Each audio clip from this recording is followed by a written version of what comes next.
Lampião se apiou lá no pé da serra, disse não. O Estado Novo, os representantes do Estado, eles, se eu não me engano, essa exibição foi em dezembro, né, de 36, o Estado tomou, o governo tomou essas imagens. Então, perceba o seguinte, até então, nos jornais, as fotos de Lampião eram fotos muito esparsas, né? Aquela foto que ele tira aí no início da carreira, depois as fotos que o Heronildes tira, depois que ele adentra aí, depois de 28, então eram fotos esporádicas nos jornais. Agora não. Benjamin, ele produziu um arsenal de fotografias que estavam divulgadas em todos os jornais. Então, veja, um governo Estado Novo, com a ideia, se vocês lembrarem que vocês estudaram no ensino, na escola, o Estado Novo, a ideia centrada num líder, uma ideia de nação, e aí tem um filme mostrando os bandidos, isso na visão do Estado, né? Os bandidos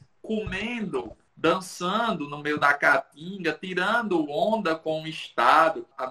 O novo restauro que foi feito nas imagens, tem até Lampião fazendo propaganda da aspirina, né? Então, você vê o contexto desse, uma publicização a favor dos cangaceiros. Vargas caiu em cima, porque essa ideia esse tipo de cangaço violava tudo aquilo que o governo federal estava tentando montar. Então, assim, eu acredito que não duraria muito tempo, Aquiles, o cangaço, porque também é uma outra realidade. Nós temos que levar a modernização, as estradas de ferro, as estradas já estão abertas, as comunicações já estavam melhores, então aquele mundo aquela era que Lampião conheceu não tinha mais espaço para o cangaço, pelo menos na minha leitura. Qual é o maior mistério de Angico?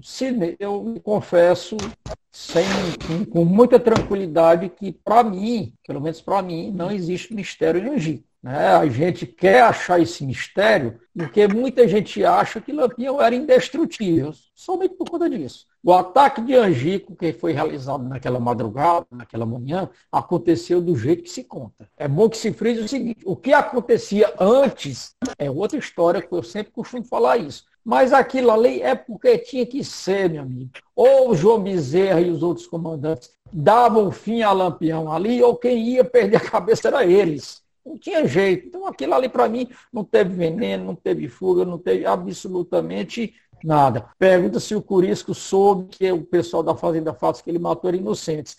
Pelo que eu sei, não. Tempos depois, mas eu posso estar enganado. O pessoal aí depois pode dizer alguma coisa. Pode estar perguntando por que Lampião não tinha metralhadora. Gente, metralhadora naquela época não era uma coisa fácil de se conseguir. Não era tão simples, era um armamento, digamos, diferenciado dos outros. Né? Então ele era até a munição, enfim, não era simples dele ter, senão ele teria, porque dinheiro para comprar ele tinha. Mas ele teve até a oportunidade de ter uma nas mãos dele durante um combate, onde morreu até um irmão dele, mas que a metralhadora foi deixada lá, e eles levaram, mas o cara que estava com a metralhadora tirou uma peça da metralhadora que ficou inoperante. Mas mesmo assim não ia dar em nada. Perguntando se os nazarenos foram Angico. Sim, após o combate, alguns deles foram lá para ver o local, para confirmar tudo aquilo ali, e eles confirmaram sim que era Lampião que estava ali, por alguns detalhes que eles viram lá do corpo, e depois com as cabeças também que eles viram, e foram criados todos juntos.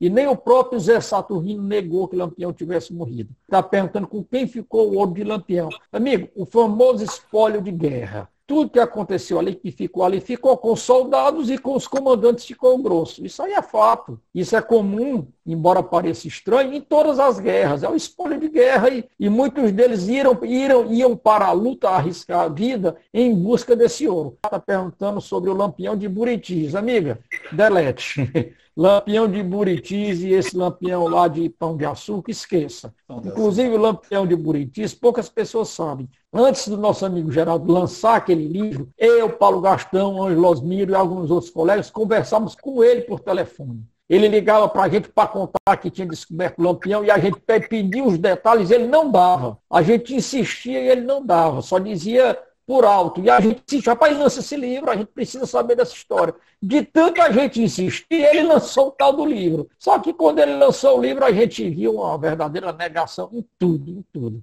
Perguntam aqui quantos cadáveres foram produzidos desde o surgimento de Lampião. Eu, sinceramente, não teria como contabilizar, nem chutar, né, quantos cadáveres teriam sido produzidos ou quantas pessoas Lampião teria mandado para o céu ou para o inferno, né? Mas foi uma pergunta interessante, praticamente eu nunca vi ninguém tentando fazer essa contabilidade. Aqui eles trazem uma questão que é interessante, que aí o Aderbal vai gostar, né? Que ele teve uma proximidade maior com ela, com a Sila, que é a questão da luz. Né? Se a luz que Sila teria visto, teria salvado o bando e tal. Olha, Aquiles, eu vou responder por mim, depois Aderbal e Jairo contribuem. Eu acredito que isso foi uma invenção da cabeça de Sila. Né? Pode ter sido um vagalume e tal. Porque, veja bem, o tenente João Bezerra, no seu depoimento, né, no seu livro, ele diz que embarcou em Piranhas às 19 horas, né, descendo o rio. Eu acho que o Jairo tem essa informação de canoa, Jairo, já que eram 2 canoas e o rio estava um pouco cheio, né, amarradas, de Canoas a Entre Montes. Dá mais ou menos o quê? 1 hora descendo o rio? Dá mais. Primeiro, que era à noite. Segundo, não eram 2 canoas. Eram 2 canoas grandes, tem uma menor. Eram 3 canoas, eram 3 canoeiros. Foram até a Fazenda Remanso, possivelmente chegaram lá por volta entre 8h30, 9 horas. Então pode ter que a Sila se confundiu. Eu estive com a Sila 3 vezes na Grota do Angico, e todas as 3 vezes que ela foi comigo, e a última vez que ela foi comigo, ela pediu que colocasse lá uma placa na pedra onde ela viu as luzes chegando, e o relato dela disse que seria por volta de 8h30. Aí se você vai pegar o relato dos volantes e o relato do Pedro de Cândido, do Duvaldo Cândido, a que horas eles foram acordados pela polícia, não bate, entendeu? Então acho que ela se confundiu. Eu também concordo que ela se confundiu talvez com algum caçador que estava por ali por perto, com um vagalume, sei lá, com qualquer coisa, menos com as volantes. Vamos lá, essa história aí eu já disse que eu vou falar sobre isso a vida toda. Gente, é bom que se esclareça o seguinte, pessoal. Eu vou dizer, eu acho que pela milésima, trilionésima vez. A Sila nunca abriu a boca para dizer que viu o volante. Nunca. A Sila dizia que viu luzes. Ela disse que viu luz que não sabia o que era. A Sila deve ter visto vagalume mesmo, com certeza ela pode ter visto, por que não? Ou ela pode ter visto alguém que passou ao longe, porque segundo o Durval, quem vinha lá de Curralinho, se eu não me engano, tinha um caminho que vinha lá pela beira, não sei por onde, alguém pode ter passado ali aquele horário da noite. Alguém? Vocês acham, gente, vou dizer de novo, que se a Sila tivesse visto a volante, ela tinha ido dormir, pessoal? Se ela não fosse doida, ela não teria ido dormir. O que acontece, vou explicar de novo, é que a Sila diz, depois do acontecido, ela deduziu errado, mas o que foi que ela disse? Que se ela tivesse dito a Zé Serena, a Lampião, qualquer cangaceiro, eles, por precaução, teriam tomado uma atitude, mesmo não sendo nada que ela viu. E se isso tivesse acontecido, com certeza a história podia ser outra. Por quê? Porque eles iam ficar em alerta. Opa, alguma coisa está vindo aí, vamos investigar, vamos mandar alguém para lá e tal. Porque a vida deles era essa, era viver em sobressalto. Mas a Sila nunca disse que viu a volante. Eu até comentei no vídeo que eu fiz antes de ontem, que tem gente que chega à estupidez de dizer que a Sila disse que viu as canoas descendo no rio com essas luzes. Gente, assim não era perturbada mental, não. Exato. É impossível. Só se ela fosse igual o Lampião, que muitos acham que o Lampião era de Tectonita, que tinha o olho de Raul-X que atravessava a montanha e ia lá para dentro do rio.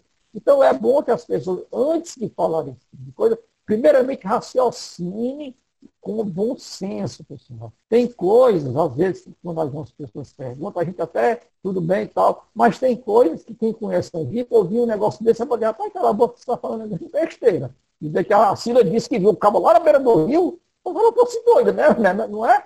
Porque eu e Jair tivemos com ela lá e com outros, e quem conhece a gente sabe que é impossível. Concordo, Aderbal. A gente teve lá com ela, uma das vezes foi nós dois que tivemos lá com ela, e ela sempre disse que viu uma luz. Claro, você tinha aquela fazenda, tinha um caminho que levava até Canindé, pela beira do rio, um outro caminho pelo outro lado, que saía de Entre Montes e até Piranhas, margem do rio, um caminho desses varedo, tipo varedo para gado, né, veredo, enfim. E outra coisa, o caminho mais curto era o rio. Porém, de onde eles estavam, que é a grota, você absolutamente você não vê nada. Eu já fui várias vezes sozinho lá, você também, a gente já chegou lá, ficou em silêncio. Se você fica em silêncio, até a acústica da Grota do Angico, a acústica ali é bem interessante. Então não há nenhuma possibilidade. A Cila foi uma das pessoas que mais contribuiu para a história. Agora, pena Com certeza. que deturparam muita coisa que ela falou.